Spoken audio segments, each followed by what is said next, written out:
Welcome, everyone. My name is Gina Wen. I'm a SMID-cap biotech analyst at the Barclays. It's my great pleasure to introduce our next speaker, Neil Kumar, Chief Executive Officer of Eidos. Thanks, Gina. Thanks for having us here. I guess I'll speak into this microphone. I apologize. I have a cold, so hopefully everyone can hear me all right. So Gina had asked that we talk for about 5 slides on the background of the disease and our program. I suspect that just looking around the room, most of you guys know the space, so we can hopefully get into Q&A quickly here. So I'll just set a couple framing comments. First and foremost, when we started this program almost now 3 years ago, we thought sort of prospectively about what an ideal medicine would look like for TTR patients, specifically TTR patients with cardiomyopathy. And we came up with the following design tenets, and they're important because they inform all of the work that we've done through our phase 2 and now through the initiation of our phase 3 clinical trial. The first is based on the disease mechanism, the molecular pathophysiology of this disease, genotype, phenotype, and data that we had arrived at through the polyneuropathy channel.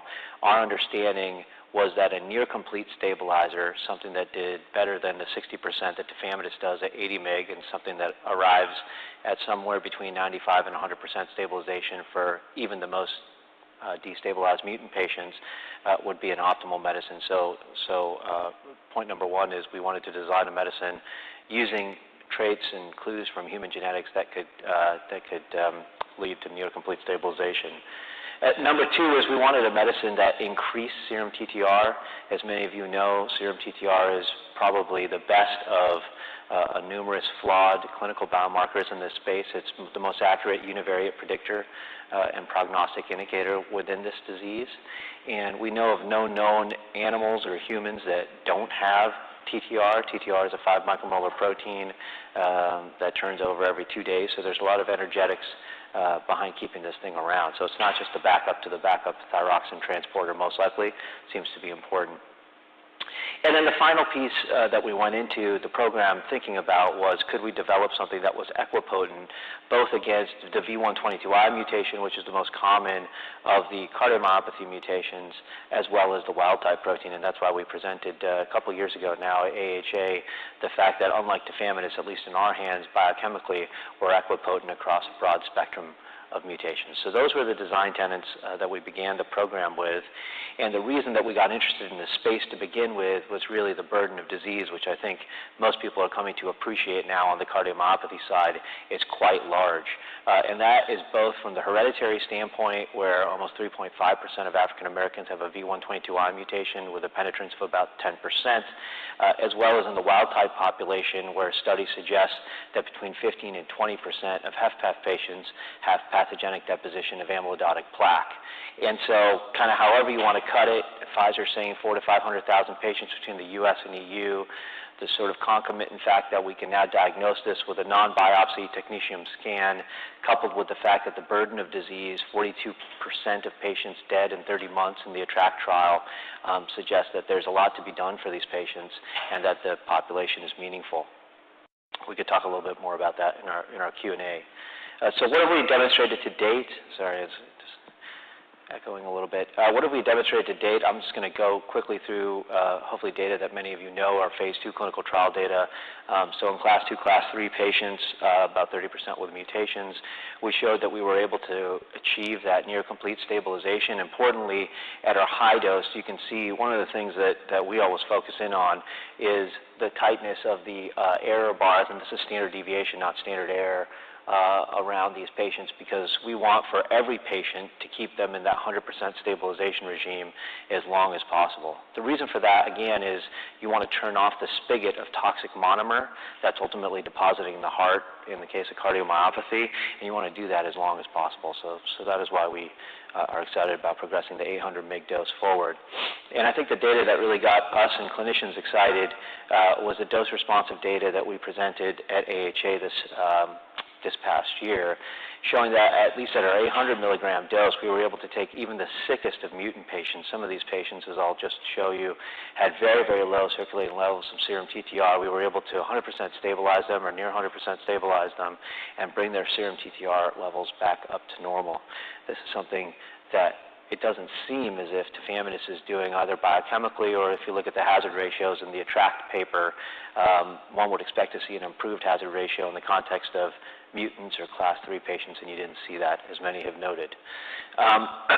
So this is an interesting case example. Obviously, you got to caveat it by saying this is just one case example, but this was a lady who is in her 80s, had very, very low circulating levels of serum TTR, around 1.5 micromolar or so, and we were able to return her back to normal levels of serum TTR and have some effect on her BNP as well, which you wouldn't expect to see in such a short time period. So this is the power of a very potent drug. This is why we hope that even for those more severe patients, we're able to have effect where maybe a milder stabilizer is not. And let me just close with a couple comments on kind of how we think about the relative potential versus tafamidis. As you can see here, the tafamidis increase of serum TTR, as far as has been published, is about 17%. Ours is about 33% at the 800 dose. You can see this twofold discrepancy in stabilization in effects of serum TTR in wild type and effects on serum TTR in mutants, which we don't have on this slide, but we've published and is on our website.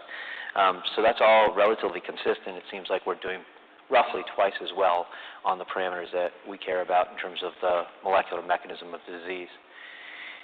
And so then we turn to some more speculation. Many of us in the company are engineers by background, so we like to use formulas, but all of the normal caveats apply here. This is a paper from Hansen et al., where they had looked at a variety of different clinical biomarkers to understand how one can speculate on the progression of disease for these patients. What's interesting is actually this should be a dot at the cross point of the y-axis here. You can see what the actual mortality was in ATTRACT, and then if you plot the ATTRACT reduction in mortality based on the stabilization level they got, you can see that it fairly closely follows the line that one would put forth based on the equation that Hansen et al. Did. And so then if you ask yourself, how much better could we do in terms of mortality if you were, again, to apply this equation, given the fact that we're doing so much better in terms of serum TTR levels, you'd expect to see another approximately 33% relative risk reduction as compared to what tafamidis did. So a couple different ways to think about it. Obviously, we believe a more potent stabilizer is going to do better for these patients. We believe that there's a lot of unmet need left on the table, with tafamidis bringing mortality levels from a whopping 42% over 30 months to something like 30%. 30% down to 6% is really where the age-matched cohort would look like for these patients. So there's a lot of unmet need, and hopefully we hope that a more potent small molecule could sop some of that up. So let me just address the announcement that we made 2 weeks ago, which is that we initiated our phase 3 clinical trial. It's a trial that we spent quite a bit of time with regulators, our clinical advisory board, and patient advisory boards designing. It was designed with the following in mind, which is that today there is no small molecule stabilizer available in the U.S. or in ex-U.S. geographies. In ex-U.S. geographies, it's going to take quite some time for access to occur, and that waiting, just given the fact that we're ready to initiate a phase 3 clinical trial for tafamidis so that we can blind it and then run a double-blind head-to-head, was not the best thing for patients or clinicians. So we initiated this phase 3 clinical trial that I show here, a little over 500 patients. It's powered to do a little bit, it's approximately the same as what tafamidis did, actually a little bit even worse. So we've got a 12-month registrable endpoint, which is 6-minute walk. And then you could think about this as actually a pretty creative, I think, clinical trial design, as running 2 clinical trials on the same cohort of patients. So the trial remains blinded after 12 months and continues to the 30-month mortality endpoint. So this will provide an immediate small molecule stabilizer option for patients and clinicians in the U.S. and ex-U.S. geographies, and we've begun that trial, as I mentioned already.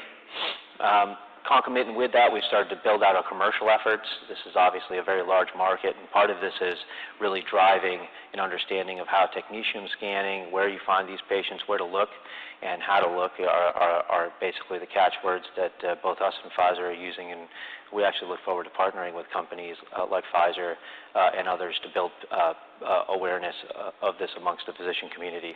And we've already begun to do that at a variety of different physician conferences. And I'll just stop here in terms of our catalyst map.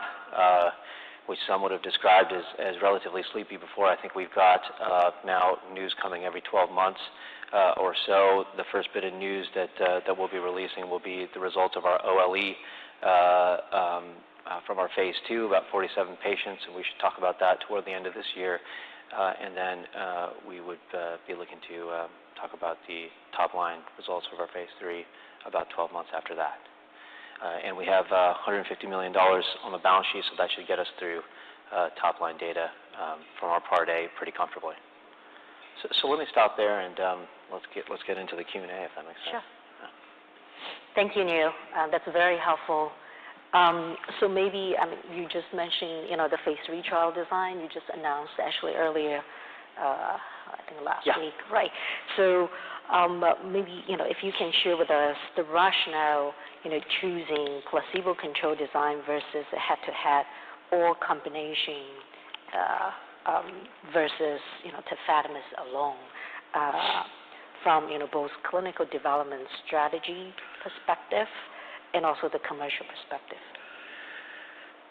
Yeah, well, first and foremost, the trial that we want to run and the trial that we will ultimately run is a head-to-head versus tafamidis. We didn't get into this field to be a me-too, nor do we think our compound exhibits features of a me-too product. We think that the more potent stabilization and the decrease in toxic monomers should lead to a benefit that can be resolved in a clinical trial. Unfortunately, given the fact that the first PDUFA for tafamidis is in July and that gaining access to the drug will take some time and that we're ready to go now, makes a placebo-controlled trial the only trial that one can kick off. And the fact that clinicians and patients wanted access to the drug, I think based on our phase 2 data, we started working with the cardiorenal division to understand how we might design something like that. So that's what gave rise to our phase 3 clinical design from the clinical standpoint. I think what's neat is, so as many of you know, the mortality curves did not separate for tafamidis in the ATTRACT study until 18 months, which doesn't necessarily make sense biologically. And could be due to one of two things. One is that there's a cohort of patients that were too far gone, and so no small molecule stabilizer could have an action there. I've heard that argument in a variety of different disease states throughout the course of my career, and it's never really been proven out. The second is that there were a cohort of patients that they didn't see effect in because they're not a potent enough small molecule stabilizer. So my suspicion is that we might be able to separate the curves earlier, especially in sicker patients, and so that we could go back after getting our 30-month mortality data and pick the right patient population to run a head-to-head in that might even be more efficient than running a 30-month head-to-head as if we just started in 6 months. So that's kind of how we think about it. Commercially, cardiologists are smart folks. These are folks that live through the PROVE-IT trials and statins and the hypertension wars. And so I think with statins, it's not like atorvastatin had to show mortality data for people to understand that a more potent decrease in LDL would lead to something better for patients. I think here, given our effects on serum TTR, given our much more potent binding in mutants, people will understand that if we show advantaged effect on 6-minute walk and that we've shown everything that we showed in our phase 2 trial, that a more potent small molecule would likely do better for patients. That being said, we're going to have our mortality data 6 months after we launch because, remember, it's a 30-month trial, all-inclusive, 12 months registrable endpoint. Even if we get priority review, that's another 12 months after that we'll be actually launching the drug. So 6 months later, we'll have our top-line mortality data. And I think people will do what they're doing in polyneuropathy, which is lining up those mortality curves and seeing who's better. Mm-hmm. Thank you. So maybe going back to the trial design you mentioned, right? So tafamidis, we all know, 20 milligram, 80 milligram did not show any clear dose response, but you did mention, the separation, curve separation was much later. So based on your trial design, did you take into consideration, how much more, say if a higher level, almost, 100% stabilizing and additional clinical benefit in order to capture that additional benefit, do you think you're power enough to be able to show, better clinical benefit versus, say, 80 milligram tafamidis? Yes, so I think that we haven't seen the full data broken out between 20 and 80 in terms of many of the secondary endpoints, but I think it's telling that Pfizer is filing the 80. And at AHA, as you probably know, many of the KOLs had suggested that 80 outperformed 20. 80 is not that much more potent a stabilizer. It's fourfold the dose, but it's only 2.5 times the exposure and 1.5 times the stabilization, as they themselves pointed out in the New England Journal article. So it's moving stabilization from 45% to 60%. The trial was not resolved to show a difference, or was not powered to show a difference between those two things. So our trial is powered effectively to show the same effect that tafamidis showed. So obviously, if we have 40 percentage points more stabilization, we should be able to resolve a difference between what 80 mg did and what we'll be able to do. Okay. Okay. And then another question we got asked a lot from investors is the concern about enrollment. Since you are running placebo-controlled study, and then we will have several trials, competing trials ongoing. So, and then at the same time, when you start to enroll, maybe halfway or like at certain point, tafamidis will come into the market, right? So how do you see the enrollment, how do you solve this issue? Yeah, so I think there's probably two separate cases. One is enrollment ex-US, where tafamidis will not be accessible for Part A, so I'm not worried there. We're the only game in town, and there's a lot of patients in places like the UK, Spain, Italy, Australia. As many of you know, L55P, some of the more pathogenic variants have been identified there, so I'm not worried about enrollment there. Where enrollment does become an interesting issue is in the United States after the approval and access of tafamidis, which would be about 6 months into our trial since we've already initiated it. And there, the discussion with clinicians, so that's why we're limiting enrollment. This is mostly an ex-US trial, but there the discussion with clinicians has been, there are a group of patients that will be on our drug that would prefer to stay on our drug, at least because in Part B we will allow tafamidis in, that would prefer to stay on our drug because of the likely excess cost that tafamidis, let's say tafamidis price is $100,000, 70% of these patients are on Medicare, they're going to blow right through the donut hole, et cetera, and copays are going to be pretty pricey. So $10,000 for tafamidis versus getting our drug for free, if you have a 2/3 chance of being on our drug, that might actually be something that you'd like to do for continuing in a study for another 5 months. So that's how we think about the Europe. I don't see an issue there. In the U.S., there's a certain select cohort of patients that I think will stay on the drug. And we modeled in a 20% dropout rate. So what is the doctor's feedback? Some concern about the mortality rate, right? So for the cardiomyopathy patient, since diagnosed, average life expectancy maybe 3 to 5 years, and then you put on hold for say 12 months, you cannot take the drug. Any concerns from the doctor perspective if they have a drug? It's not 12 months, right? Why would anyone be on hold for 12 months? No, like not be on. We're not putting anyone. One, right? The placebo patient. Yeah. Today. You will not be able to. Today. Today. Yeah, as of today, then 12 months. Afterwards, you allow them to take tafamidis. Yeah. So no patient that has access to tafamidis. Let's turn this down a little. No patient that has access to tafamidis would not be on tafamidis for 12 months. That's not the. So when tafamidis becomes available, either after July, that PDUFA, and people, if they want to go on tafamidis, they can do that. But they'll have been in the trial for several months beforehand. So if in August you have access and you'd like to go, then I think that's something that you could do. But we were not expecting people to be on tafamidis or to be off tafamidis for 12 months. You would basically be off tafamidis for something like 5 months or 4 months. Sorry, just want to make sure I understand correct. So for the placebo arm, the patient will not be on any stabilizer, right, tafamidis, until they reach 12 months time point, that's right? And then they are open. But they don't have access to tafamidis today, right? Yeah, that's true. And the trial has started today. Yeah. So, but then you will have, because you have like 300 or, you have a large patient numbers. So okay, maybe I rephrase differently. How soon do you think you can complete the enrollment? To complete enrollment, we're saying 12 months. 12 months. So then tafamidis may be coming to the market maybe mid this year. So you do have the second part of the patient. They have a choice, and then they have to be. Yeah, I don't think we're going to be enrolling in the U.S. once tafamidis comes on. I see.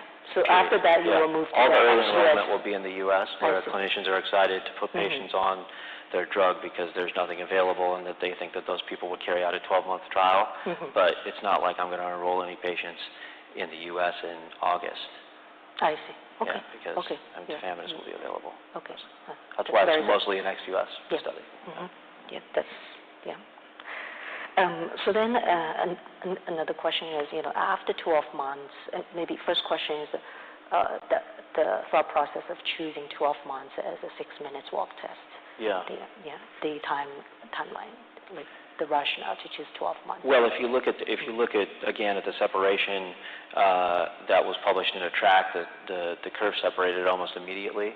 So one would have resolved at p-value much less than 0.01, a difference between the drug arm and placebo arm, even with tafamidis. And it's a long enough trial for safety purposes as well. So. Yeah, it's interesting, right? I mean, if you read the design paper for ATTR-ACT, they had thought about, should it be a 20-month trial, 24-month trial? If it was a 20-month trial, they probably wouldn't have even seen a difference because those mortality curves separated later than people would have suspected. So I think we have the good news here that these curves separated early in 6-minute walk. Okay. 12 months is adequate. Okay.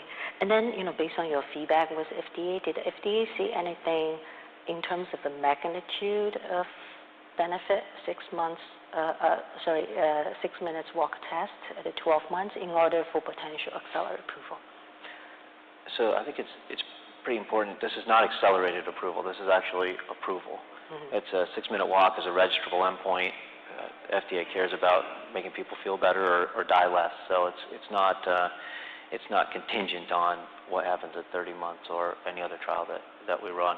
And the trial is powered to show an improvement of 30 meters over the course of those 12 months, which is clinically meaningful and approvable. So. Okay. And then for your Part B, since you allow tafamidis use afterwards, and do you have a mechanism in place to balance both arms? And also, in the different countries, I'm pretty sure tafamidis will come into the market, at a different time point, right? And any concerns on, mortality outcome due to some imbalance there? No, so the trial will stay blinded after Part A. In fact, so there's no balancing that will be done. And to your point, tafamidis will become accessible potentially in some of the ex-U.S. geographies over the course of Part B. We're not worried about its effect on mortality because, again, as we mentioned at the outset, those mortality curves didn't separate for 18 months with tafamidis. So even if one were to get it at day one in Part B, we wouldn't expect tafamidis to have a measurable effect on mortality. I see. And then when you designed the study, did you also incorporate potential tafamidis late effect? Effect into the statistical power? Yes, we did, but not for mortality as much as cardiovascular rehospitalization. Okay. Because there they did see something earlier. So the trial. That's why you see that we have over 500 patients in the trial, whereas tafamidis had about 440. Okay. And then another question regarding the commercial opportunity. Say like 6 minutes work test, like at the 12 months is like impressive data, and you can receive the approval and launch the drug. And without the outcome data, how do you see the commercial opportunity? What do you need to do in order to convince the patient to switch to your drug? Yeah, I think that's a good question. I think first and foremost, cardiologists understand the molecular mechanism of this disease, and that decreasing the amount of monomer and increasing serum TTR more potently should lead to better effect for patients. So as I mentioned, atorvastatin didn't need to have mortality data to basically soak up the whole statin market. People were still prescribing Pravachol. So I think that that will be working in our benefit is really just this deep understanding of the disease. But either way, we're going to have mortality data 6 months after we launch our drug because Part A reads out, and then it'll be another 12 months to actually get to launch. So it won't be a big gap before we have mortality data. Mm-hmm. So another quick question is regarding, I think that you were using 800 milligram dose, right? What kind of, can you just share with us, the size of the pill? Any concern about pill burden there? Hasn't been so far from what we heard from patients. These are much smaller pills than tafamidis 20. Those are very large pills, so smaller pills, but it is 2 pills twice a day. A lot of these patients are on a lot of concomitant meds, so no concern so far. Mm-hmm. No, but we are working on, as everyone does, we're working on different formulations, and hopefully we can do even better. Thank you very much, Neil. Yeah.